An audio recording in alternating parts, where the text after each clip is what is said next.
Hey guys, Thingfishy here. So make your character, choose the Samurai starting class, and grab a golden seed as the starting gift. Welcome to build guide number 13, and for this one we're using the Bolt of Gransax, the second of the legendary armaments that I've covered in build guides. This was an incredibly fun build, and this weapon is ridiculously powerful, as you'll see. Now for this guide I decided to get a little creative and see how early I could get to the bolt.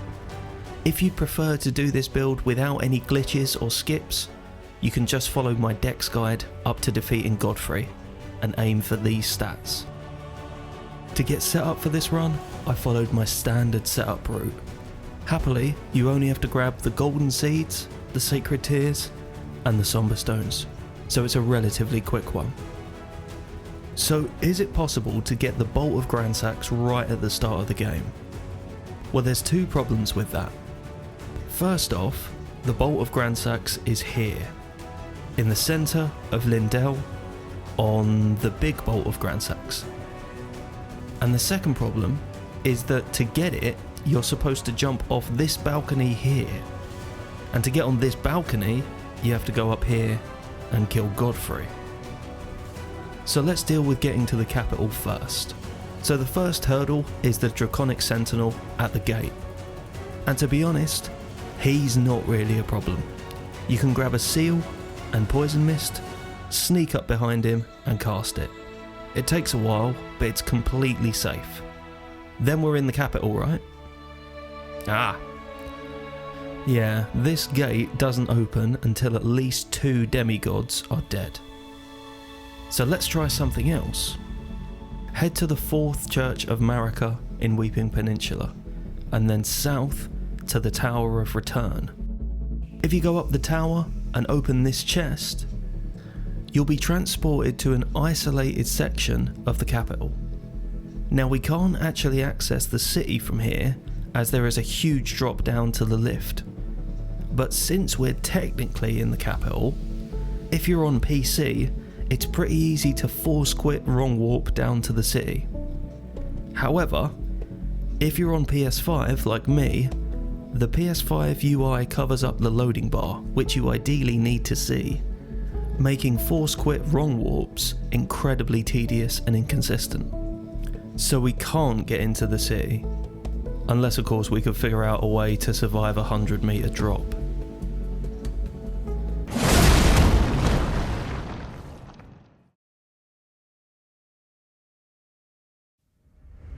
Head to the Minor Erd tree in Western Liurnia and kill the tree avatar for the Ruptured Tear. Head back to the capital and equip it in your flask. Position yourself here on this bit of invisible floor and drink your physic. As the flask is a couple of fists away from your face, start walking off the ledge. While you're falling, prepare to hit an R1 at the very second you hit the floor. You want 3 actions to happen at the same time here: the R1, the explosion, and hitting the ground. With these 3 things happening at once, the game forgets to kill you. That's not actually how the glitch works at all, but it's how to think of it to get the timing right. I'd like to give a shout out to a channel called Riser, which is where I found this version of the capital skip. He has a ridiculously comprehensive guide on it, so head over and check it out for all the specifics. And yes, I did test it, and it does work on current patch 1.08. When you're at the bottom, send the lift back up, and now we have access to the capital. Run through it all the way back to the West Avenue balcony grace. It goes without saying, we're in the capital before we've leveled up, so anything here will kill us by breathing on us, so be careful.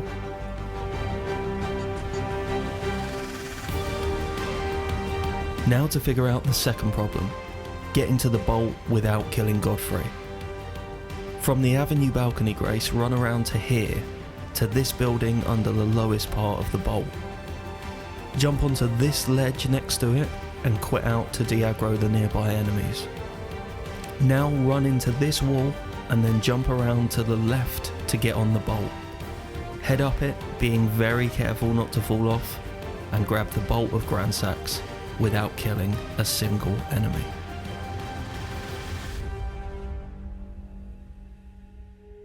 head to Lena's Rise in Caelid. Make it night, then jump onto the side of the bridge to bait the Knight's Cavalry into yeeting himself off.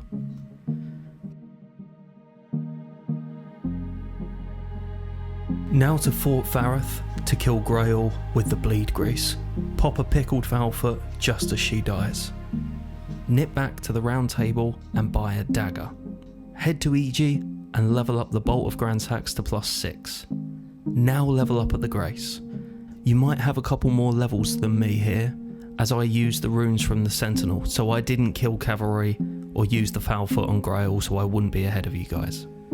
Put these towards your dex. Now we haven't quite got the levels for our weapon yet, so we need the dex tier in our physic to use it. So, we haven't fought a single enemy yet, and we already have one of the best mid-game weapons and can chuck giant lightning spears that have huge damage and huge range. Now all we need is a look befitting of such a build.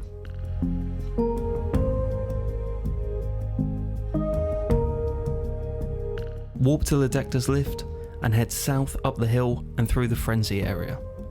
Drop down by the Erdtree and use Ancient Lightning Spear on the Avatar. If you're wondering what the bolt is like as a melee weapon, it's awesome. Super quick and super solid damage.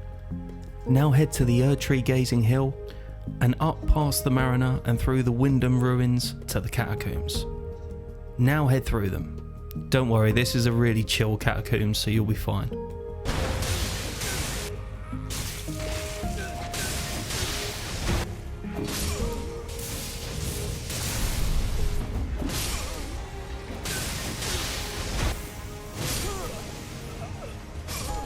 Open up the Stone Sword Keygate and grab the Lightning Scorpion Charm.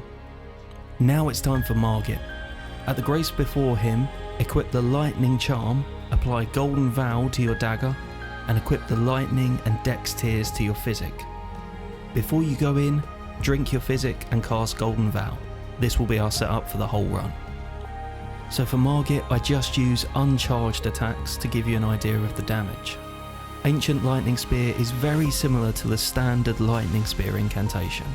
It just has a much longer wind up, so make sure that you give yourself some distance before casting.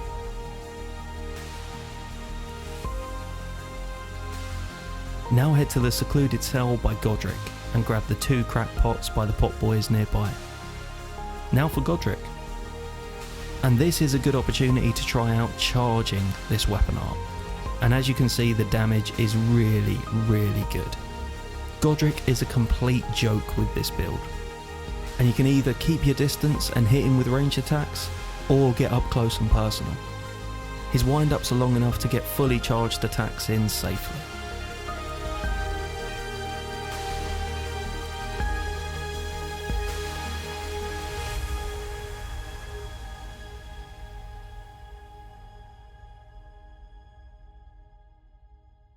Now head to Raya Lucaria for the easiest red walled fight you will see in Elden Ring. Oh.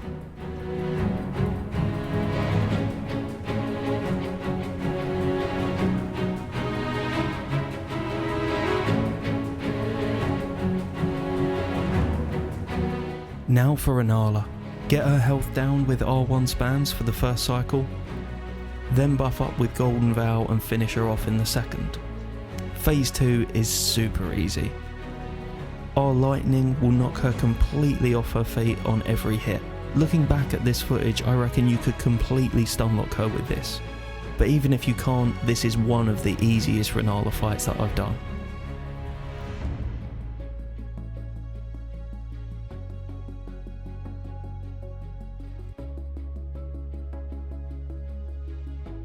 Hop back to the round table and speak to Enya for the 3rd talisman pouch.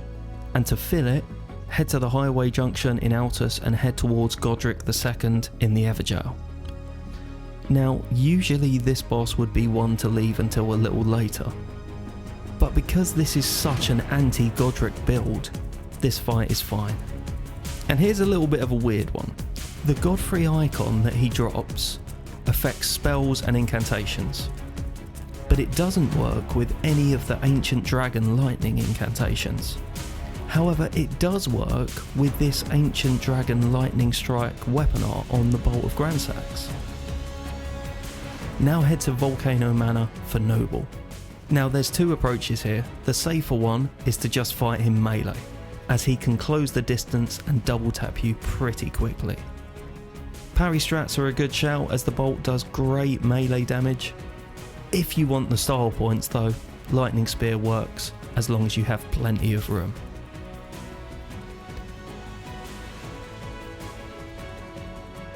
Head back to the round table and buy 2 stone sword keys.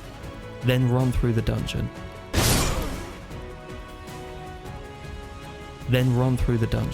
All the way to the stone sword key gate. Go through it, drop down, pick up the dagger talisman, and head all the way down to grab the Somber 7 by the abductor. You can now head back to EG and level your weapon to +9. Now back through the dungeon all the way to Rykard. As usual, we equip the lance in one hand, Serpent Hunter in the other, and spam crouching L1s through both phases to stun him out of all of the dangerous stuff in phase 2. And yes, this still works on current patch.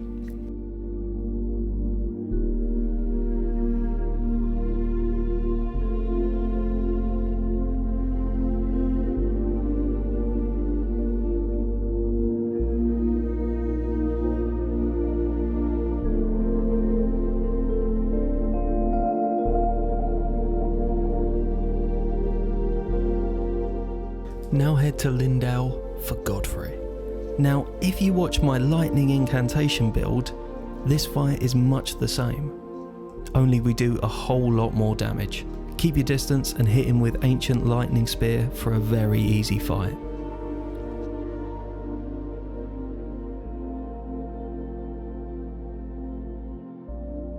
And again, on my lightning build, Morgott was the easiest fight on the run with Lightning Spear. So with Ancient Lightning Spear, this is going to be a massacre.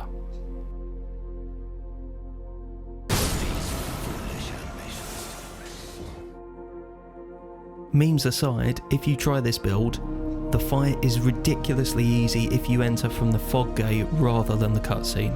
You can just cast as he runs at you and he won't even get near you.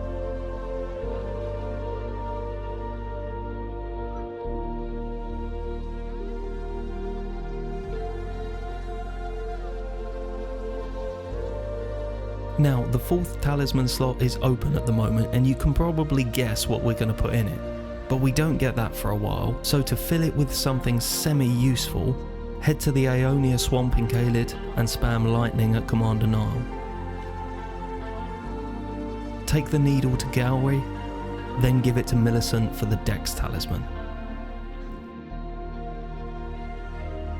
Now to Redmane Castle for Radahn.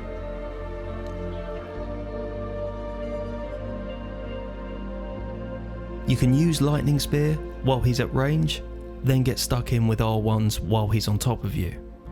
The Bolt of Gransax is such a satisfying weapon to switch between ranged and melee approaches on. As you can see here, the damage of both is great.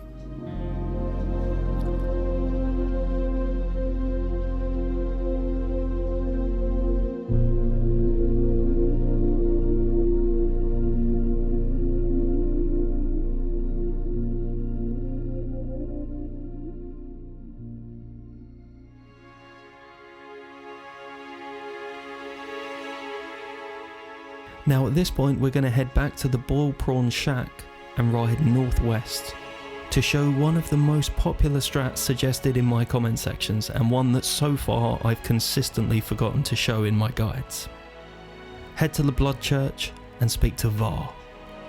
He'll give you some online invasion items to progress his questline.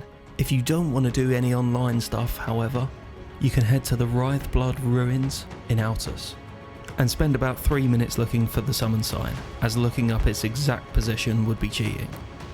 As we've already seen, Lightning Spear is ridiculously good for human enemies, so this guy doesn't stand a chance. Back to Var and grab the Favour. Then up to the Madness area once again to bully Vike and soak it in the Maiden's blood. Now back to Var to get your finger chopped and receive the Pure Blood Knight's medal. You can use this item to access Mogwyn's palace early. Now it goes without saying, we're usually way over level 100 when we get here rather than level 74, so be incredibly careful. Light the Grace at the midpoint.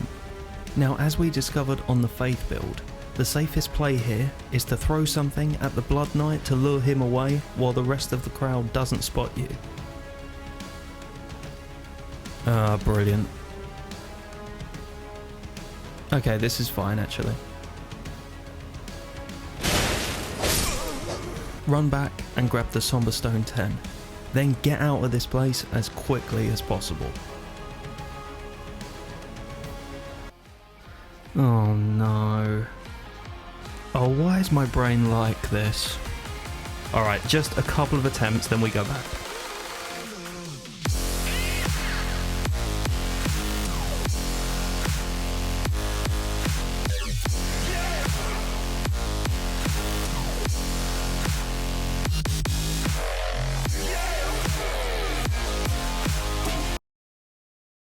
Ah.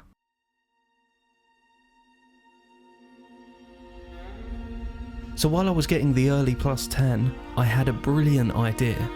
Let's kill an endgame boss while we're still in the mid-game.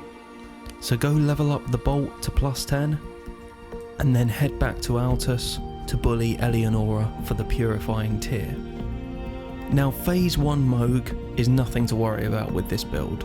Just stay as far away as possible from him, and you can safely hit him with lightning spears. Phase 2, as usual, is a lot more hectic. You have to be far more patient here. Dodge his attacks at close range and open up the distance. Now, if you're not confident with Phase 2 Moog, please feel free to leave this until later. The levels that we get here don't affect any of the strategy for the rest of the game, so if Moog scares you, you can skip this step and come back later when he'll be even easier. But I thought it would be cool to do an easier than usual early Moog fight.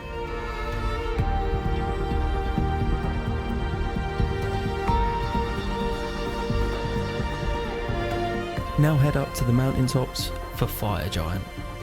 Phase 1 is super easy. You can either stay under him and lightning the foot as if you were using a melee weapon, or keep your distance and hit the foot from afar. For Phase 2, I'd recommend staying in front of him. Use melee attacks on the arms while dodging the slams, then take advantage of him casting to hit the hands with lightning.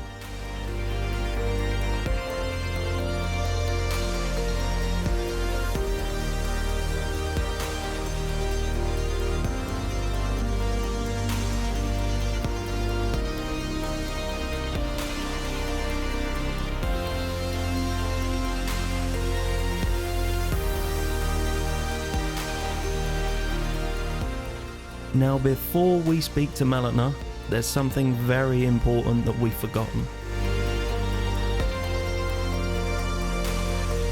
Speak to our main man at Radahn's arena, then head up to Mount Gelmir to speak to him again in the lava. Speak to Melina and burn the Erd Tree.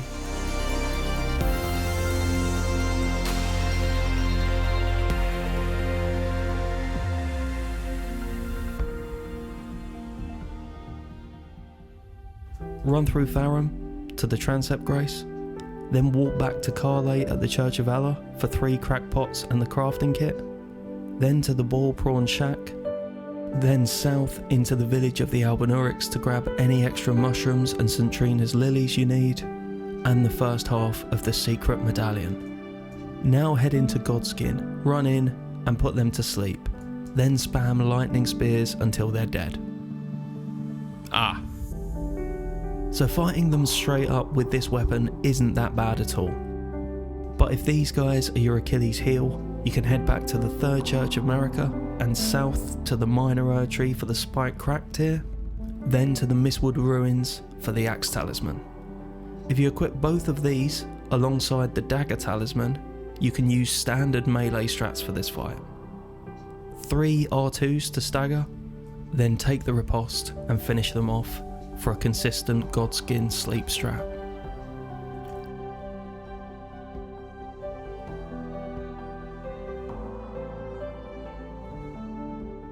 Now jump back to the round table for 2 stone sword keys. Head through the rest of Faram, up the stairs and through the gate to get to our bestest chum. Do a little sparring with him, then take the shard that he hands you while he tells you that he's going back to the Riftlands to spend time with his daughter, a little girl who he rescued from a house in Yarnum. Now through the rest of the dungeon to the beside the Great Bridge Grace. For the Tree Sentinel, I'd highly recommend a deeply satisfying mix of the Lightning Spear, parries and charged R2s.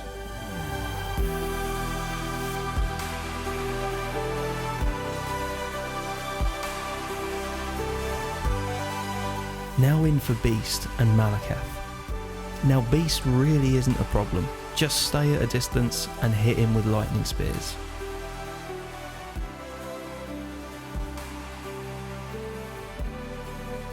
With Malekith, however, there is a problem.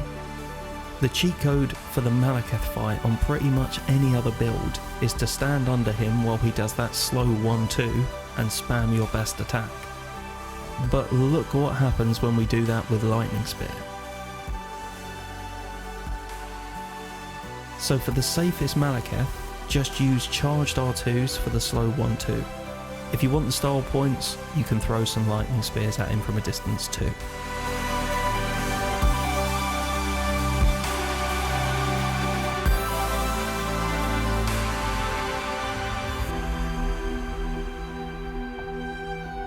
Now for the Ashen Capital, and if you followed my previous guide, a spot of revenge.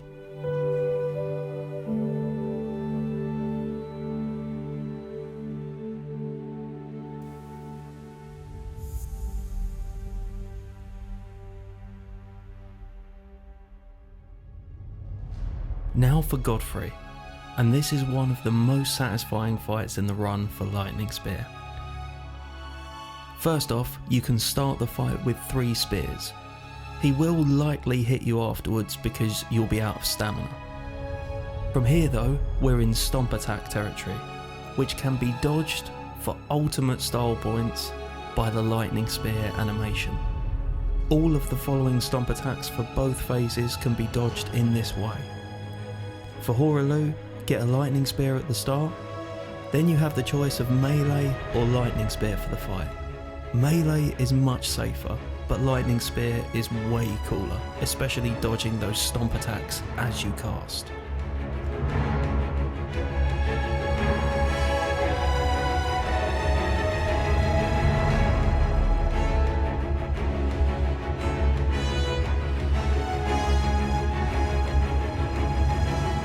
Now we're going to backtrack for some side bosses. Head to Caria Manor and bully Loretta. Speak to Rani, then head down to Nokron, through the Knight's Sacred Ground to grab the Fingerslayer Blade, then through the Ancestral Woods and into the Aqueduct for the Gargs. And there really isn't much to say about this one.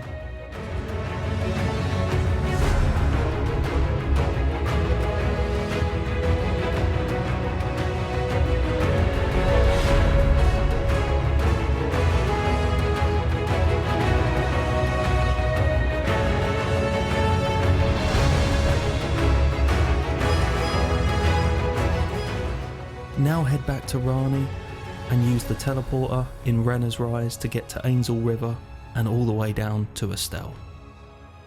Nothing much to say about this one either, just watch out for the laser beam and the tail. You can spam Ancient Lightning from a distance for a very easy fight. Now to Castle Sol for Commander Nile. The Bolt is perfect for the opening here, as you can one-shot the summons. And the rest of the fight is super easy.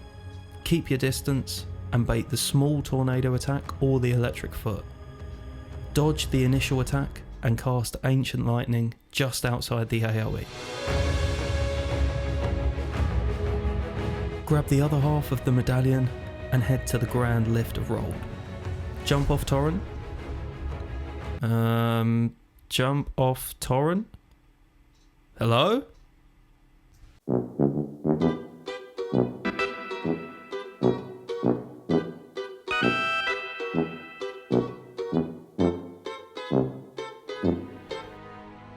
Head through the consecrated snowfield all the way to Ordina town. As always, I'm using Ordina skip here to save time. Again, this still works on 1.08, but you can check my original faith build for the light roll strategy in case it ever gets patched in the future. Jump on the pillar, line up your compass to the right of this notch, and do 2 jumps with the direction order being 12 o'clock, 7 o'clock. Run through the Halig tree all the way to Loretta. And there's not much to say about this one, it's one of the easiest Lorettas I've done on any build.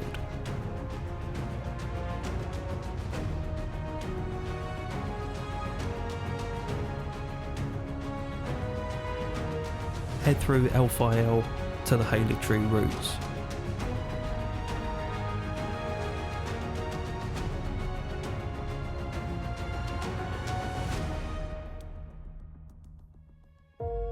Now Melania is an interesting one. She's a humanoid enemy, which means just like Renala and the invaders that we've fought, we should be able to completely bully her. But when you cast a lightning spear at her, although it will still connect, it connects with her at the start of that little dodge animation that she does. So no fancy bullying strats here. But just as I was about to break out the buckler,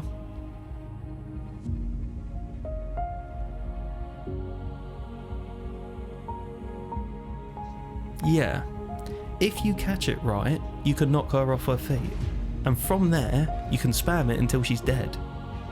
You can even get away with running out of stamina or topping up your physic through this. Now I did a fair bit of testing on this, but couldn't work out exactly what makes this work. It seems to only happen when you hit her while she's idling, a few seconds after she finished an attack. But never once did I get it during her idles at the very start of the fight. After a dozen or so fights, I'd say I got about half a health bar's worth of this stun lock on most fights, but it's not consistent, so treat it as bonus damage. If you're an animation or hyper armor nerd and you know what's going on here, and if there's a strat to make it consistent, please let me know in the comments, as I'd love to know what's going on here. In phase 2, just keep your distance and use the flower attacks as an opportunity to do damage as well.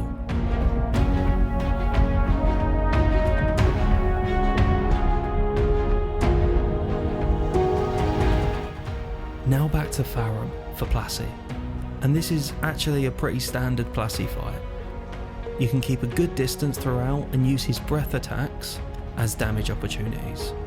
Dodge the claw attacks as usual for some extra lightning spears. It's an endurance fight as always, but a relatively safe one.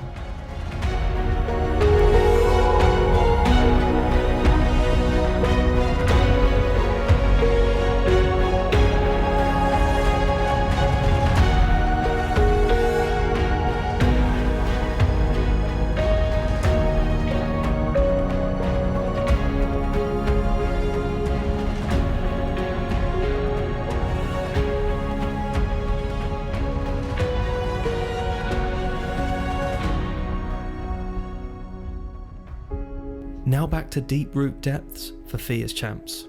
One shot the first summon, double tap the second, then stay as far away as possible from the trio and snipe them one by one. And finally, for our ancient dragon lightning spear, Fortisax. Now despite Fortisax's negation, we do enough damage here to kill him relatively easily by spamming lightning at his head.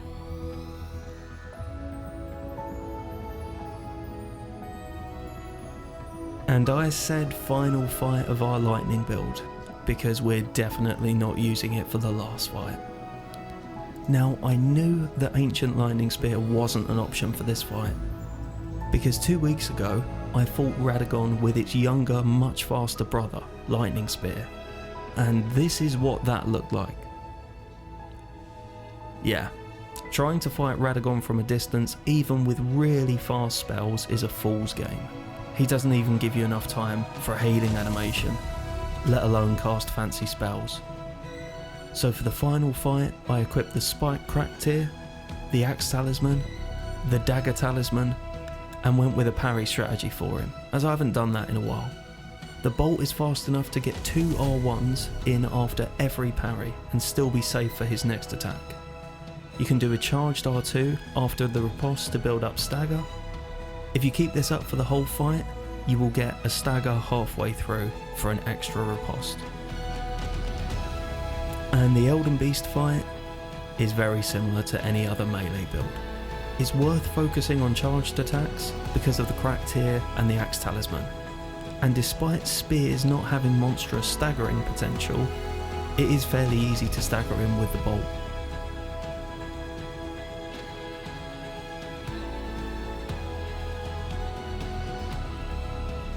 And that's it.